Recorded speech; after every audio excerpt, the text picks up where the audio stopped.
നമ്മളെ തോട്ടത്തിൽ തന്നെ ഉണ്ടായിട്ടുള്ള മുളകിനെ കൊണ്ട് നമുക്കൊരു ബജി ഉണ്ടാക്കിയാലോ. അതാണ് മുളക് ബജിക്ക് ഉപയോഗിക്കുന്ന മുളക്. അതായത് ഇതിന് എരിവ് കുറവായിരിക്കും, മറ്റുള്ള മുളകിനെ അപേക്ഷിച്ച് എരിവ് കുറവായിരിക്കും.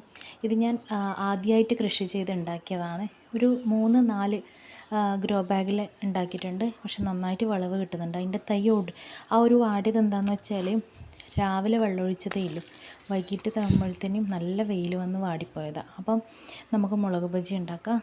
അപ്പം ആദ്യം തന്നെ എന്താ വേണ്ടത് വെച്ചാൽ ഇത് ഞാൻ ഫുള്ളായിട്ടൊന്ന് കീറി കൊടുത്ത് പകുതിയാക്കി, ഒരു മുളക് 2 പീസാക്കി എടുത്തു. എന്നിട്ട് അതിൻ്റെ അല്ലിയൊക്കെ കളഞ്ഞ് അതിലേക്ക് ഉപ്പ് പുരട്ടി വെച്ചു.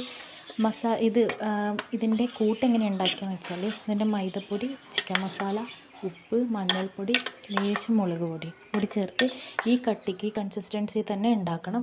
അതിനുശേഷം പൊരിച്ചെടുക്കുക. സിമ്പിളായിട്ടുള്ള റെസിപ്പിയാണ്. കുട്ടികൾക്കൊക്കെ ഭയങ്കരമായിട്ട് ഇഷ്ടപ്പെടും. കാരണം എരിവ് കുറവായതുകൊണ്ട്, പിന്നെ കടയിൽ നിന്ന് വാങ്ങിക്കുന്ന അതേ ടേസ്റ്റ് തന്നെ നമുക്ക് കിട്ടുകയും ചെയ്യും. അതുകൊണ്ട് ഇപ്പോൾ എല്ലാവരും ഒന്ന് ഉണ്ടാക്കി നോക്കുക. മിക്ക നഴ്സറികളിലും നമ്മളെ മുളക് ബജിയുടെ ഈ മുളക് തൈ നമുക്ക് കിട്ടും. തൈ തന്നെ എടുത്ത് ആക്കുന്നതാണ് നല്ലത്. മുളക് വിത്ത് പാകിയെടുക്കുന്നതിനേക്കാളും തൈ എടുക്കുന്നതാണ് നല്ലത്. രോഗമില്ലാതെ കിട്ടുകയും ചെയ്യും. Okay, thank you.